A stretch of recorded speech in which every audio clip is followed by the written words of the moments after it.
길이라는 말씀으로 이 새벽의 말씀을 전하도록 하겠습니다. 로마서 1장부터 어제 본문까지 3장 20절까지는 멸망에 대해, 즉 이방인이나 유대 사람이나 다 하나님의 율법 아래에서 멸망을 받을 수 없다고 말합니다. 그래서 이제껏 의인은 하나도 없으며 전 인류가 하나님의 심판의 아래에 있는 죄인임을 말하고 있습니다. 만약 우리에게 죄가 없다면 구원도 필요하지 않기 때문입니다.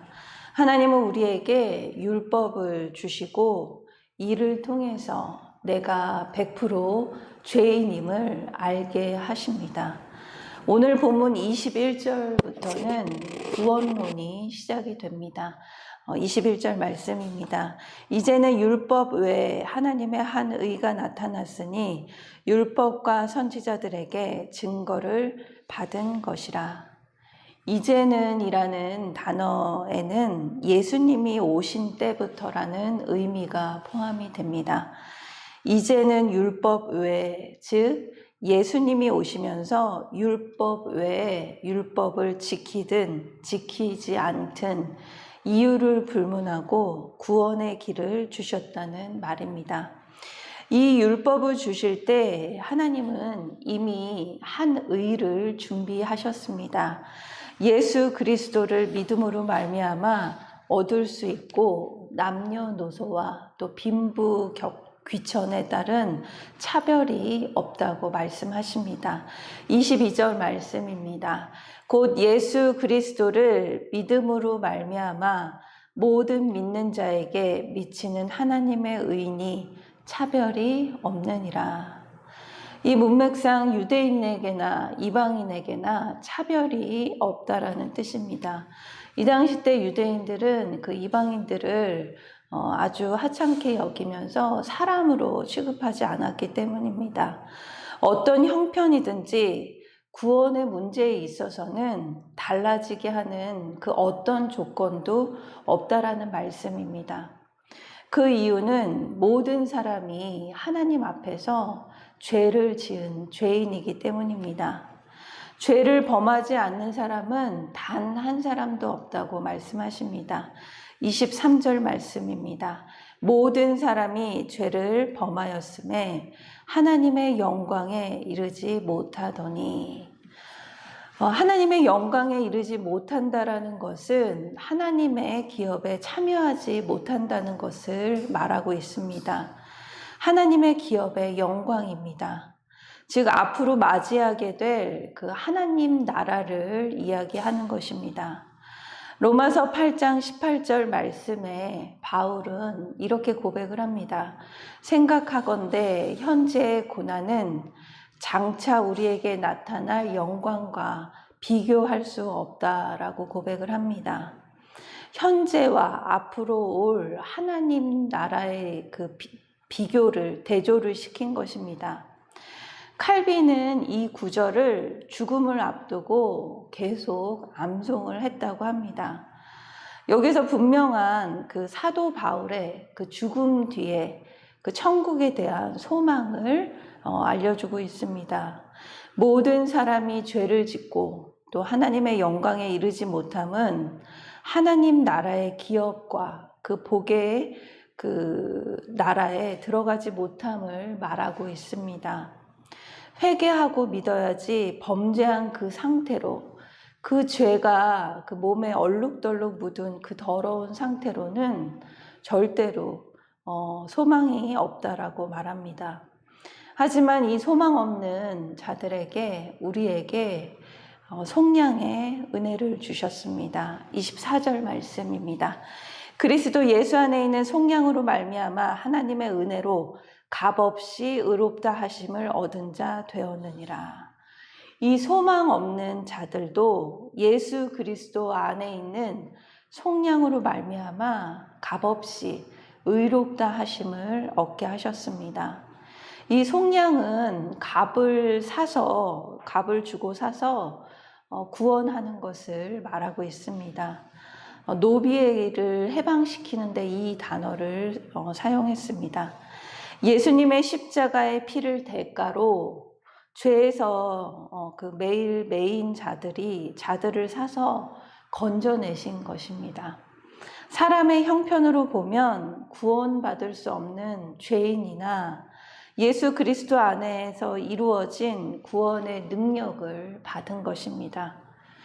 그렇다면 어떻게 예수님을 믿으면 용서를 받게 되는 것일까요? 25절 말씀입니다.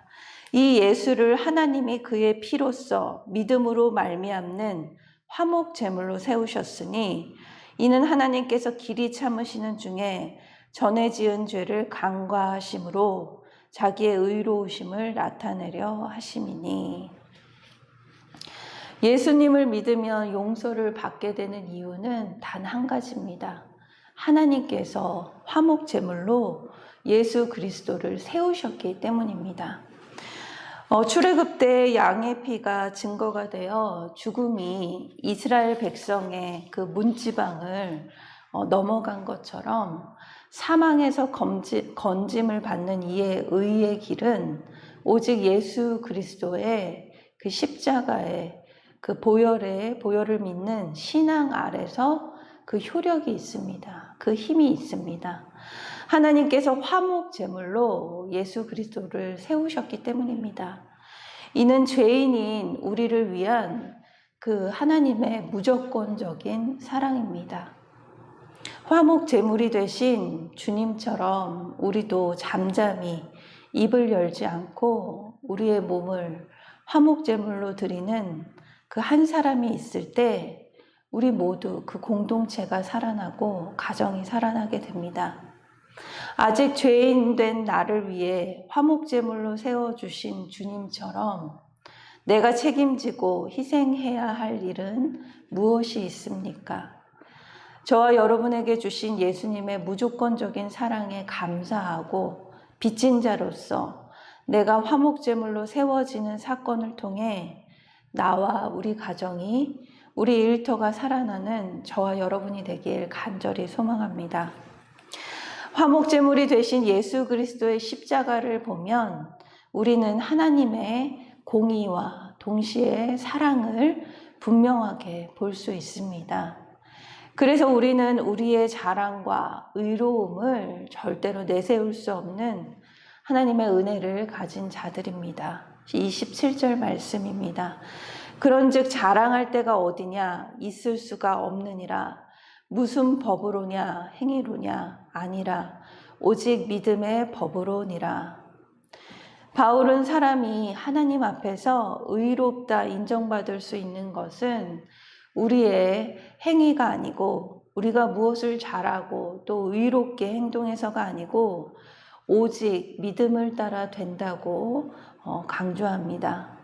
전적인 예수 그리스도의 구속의 은혜만 자랑할 것 외에는 자랑할 것이 없다라고 고백을 합니다.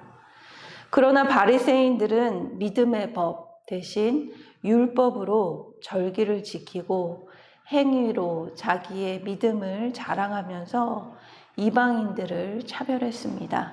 28절에서 29절 말씀입니다. 그러므로 사람이 의롭다 하심을 얻는 것은 율법의 행위에 있지 않고 믿음으로 되는 줄 우리가 인정하노라. 하나님은 다만 유대인의 하나님이시냐? 또한 이방인의 하나님은 아니시냐? 진실로 이방인의 하나님도 되시느니라. 바울은 할례자, 즉 유대인이나 무할례자인 이방인이나 하나님께 의롭다고 인정받는 길은 오직 믿음뿐이라고 선언을 하면서 믿음이 율법을 굳게 세운다라고 말합니다. 즉 믿음으로 의롭다고 인정하신 것은 이제는 율법을 무시하고 율법을 폐기하고 너희 삶을 살라는 것이 아니라 오히려 율법의 그 모든 요구를 충족시키고 완성하라는 것입니다. 31절 말씀입니다. 그런즉 우리가 믿음으로 말미암아 율법을 파기하느냐? 그럴 수 없느니라. 도리어 율법을 굳게 세우느니라. 진심으로 복음을 깨닫고 또 하나님의 은혜 가운데 살아가는 그리스도인은 성령의 함께 하심을 통해 예수 그리스도를 닮아가려고 노력합니다. 하나님의 율법을 지키고 완성해가는 삶을 살아가려고 열망을 합니다. 그리고 그것을 즐겨 하게 됩니다. 오늘 말씀처럼 복음 안에서 하나님의 은혜를 누리는 저와 여러분이 되길 간절히 기도합니다. 우리의 삶의 자리에서 하나님의 말씀을 지키며 율법을 완성해가는 믿음의 발걸음이 되길 간절히 기도합니다. 또 오늘도 구원의 소식을 전해야 될 지체들에게 살아가는 또 나의 가족과 또 이웃에게 복음의 소식을, 그 기쁜 소식을 전하는 저와 여러분이 되길 간절히 소망합니다. 다 같이 기도하도록 하겠습니다. 사랑의 하나님, 오늘도 말씀에 비추어 나를 볼 수 있는 말씀의 거울을 허락해 주셔서 감사합니다. 스스로 이 정도면 괜찮은 사람이며 자기애에 빠져 살았습니다. 교만한 삶을 살았습니다. 내 안에 죄악의 교만이 넘쳐나며 하나님의 뜻을 묻기보다 내 의견대로 이루어지지 않으면 교묘한 술수를 써서 속여온 죄들을 낱낱이 고백하며 나아갑니다. 이런 죄인 중에 괴수의 모습 가운데 값없이 차별 없이 하나님의 의의를 허락해 주셔서 이제야 말씀이 보이고 새 생명을 얻게 하심 감사드립니다. 죄인된 나를 위해 기꺼이 화목제물의 십자가를 지신 주님을 본받아 삶의 화목제물이 되길 원합니다. 이제는 외면과 회피와 우울과 강압보다는 희생과 섬김의 삶을 살기를 결단합니다. 오늘도 나에게 맡기신 영혼들의 구원을 위해 기도하며 눈물을 흘리며 씨를 뿌리기를 원합니다. 기쁨으로 그 단을 거두길 원합니다. 오늘도 나를 사용하여 주시옵소서. 감사드리며 예수님의 이름으로 기도드립니다. 아멘.